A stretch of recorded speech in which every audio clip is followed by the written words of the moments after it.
Dia adalah Milton Hyland Erickson, dan dia tahu rahasia cara membaca pikiran orang lain. Penasaran bagaimana dia melakukannya? Nah, sebelum kita bicarakan tentang cara membaca pikiran orang lain, baiknya kita memahami bagaimana perjalanan hidup Erickson yang membuatnya memahami rahasia membaca pikiran orang lain. Kita mulai videonya.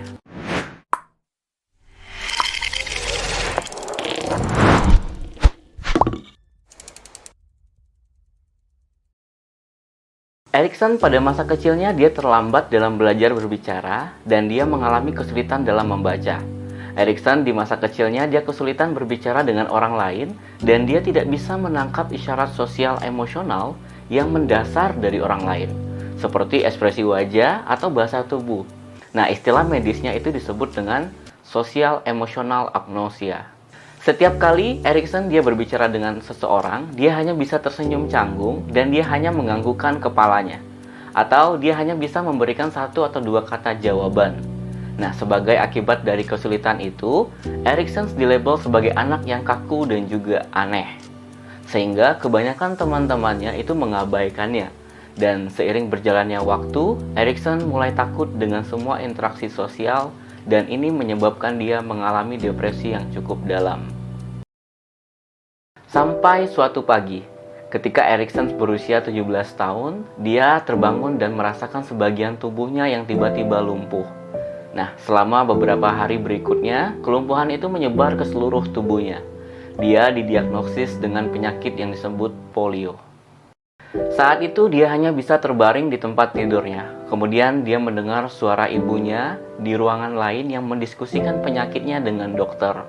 Dokter pun mengatakan kepada ibunya bahwa Erickson tidak punya waktu lama lagi dan Erickson akan segera meninggal. Setelah 3 hari mengalami koma, Erickson mulai sadar kembali. Entah bagaimana dia telah mengalahkan waktu kematiannya. Tapi kelumpuhan telah menyebar ke seluruh tubuhnya. Bahkan mulutnya pun juga lumpuh. Erickson tidak bisa bergerak dan dia tidak bisa berkomunikasi sama sekali. Nah, satu-satunya bagian tubuhnya yang bisa dia gerakkan adalah bola matanya. Erickson semakin tidak memiliki lingkungan sosial. Nah, Erickson hanya memiliki keluarga yang selalu mensupportnya.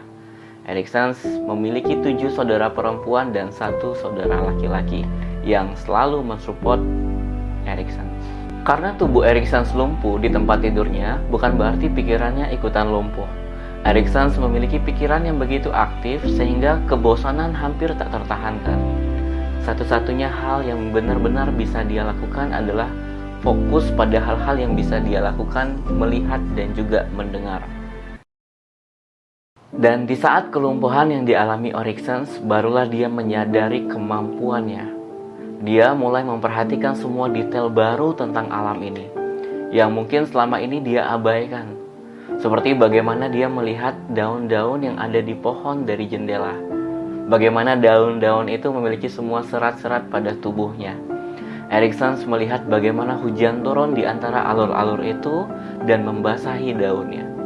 Dia juga mendengarkan burung-burung bernyanyi di luar. Dia benar-benar mendengarkan bagaimana burung-burung itu menggunakan nada-nada yang berbeda. Seolah-olah burung itu membuat sebuah simfoni. Erickson menghabiskan waktu berminggu-minggu hanya untuk melihat dan juga mendengarkan. Hingga suatu hari, saat Erickson melihat 2 saudara perempuannya masuk ke kamarnya, Erickson melihat mereka berbicara satu sama lain.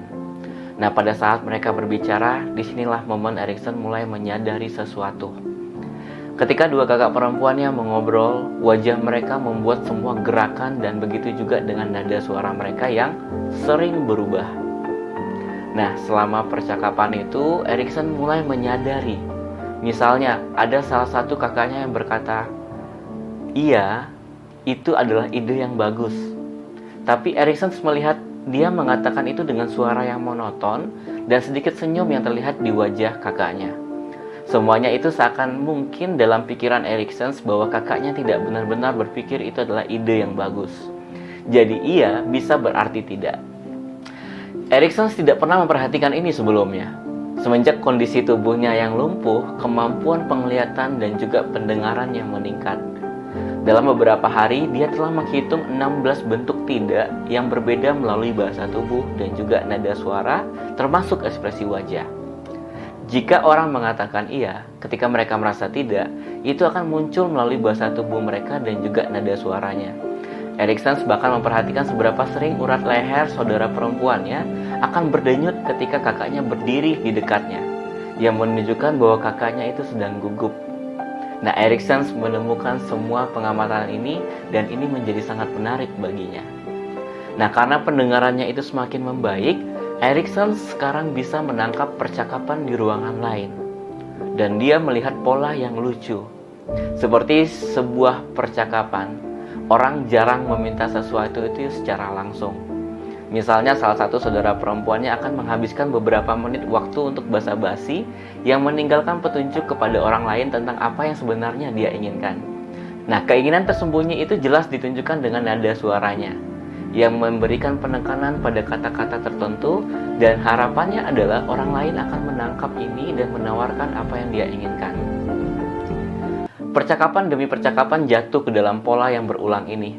Seolah-olah karena kelumpuhannya, Erikson menjadi sadar akan saluran kedua komunikasi manusia, yang itu adalah bahasa yang digunakan untuk mengekspresikan sesuatu dari dalam diri mereka tanpa mereka menyadarinya, yaitu adalah bahasa tubuh.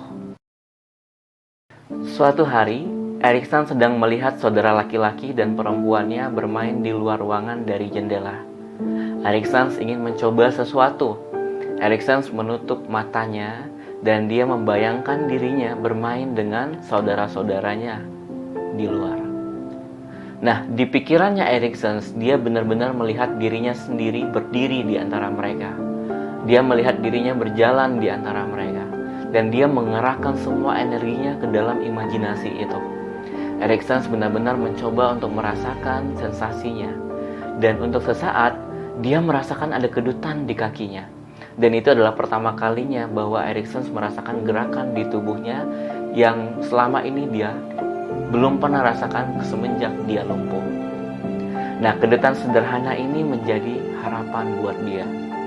Kemudian Erikson mulai fokus secara mendalam ke setiap otot-otot yang ada di kakinya, dan dia mengingat sensasi yang dia pernah miliki sebelum dia lumpuh itu. Nah, seiring berjalannya waktu, Erikson mulai berhasil dengan sedikit demi sedikit gerakan, sampai akhirnya Erikson menjadi orang dewasa yang berjalan fungsional. Nah, dia melakukan itu dengan kekuatan pikirannya. Erikson menyadari melalui melihat keluarganya berkomunikasi bahwa pikiran itu tidak beroperasi berbeda dari tubuh, melainkan mereka benar-benar terhubung. Erikson menjadi sangat terpesona dengan komunikasi sehingga dia mulai belajar tentang psikologi dan sampai akhirnya dia menjadi salah satu orang yang berpengaruh di dunia hipnoterapi.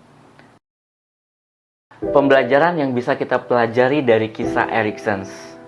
Nah, di mana kita berada di titik sosial, pada dasarnya semua orang itu mencoba untuk mengenakan topeng tertentu. Mereka ingin menampilkan diri mereka kepada Anda dengan cara yang tertentu juga, yang tidak secara akurat mewakili siapa mereka sebenarnya. Nah, seringkali ada sesuatu yang disembunyikan di pikiran orang lain yang tidak dia ungkapkan. Dengan memahami nonverbal communications, kita bisa mengetahui hal yang disembunyikan oleh orang lain.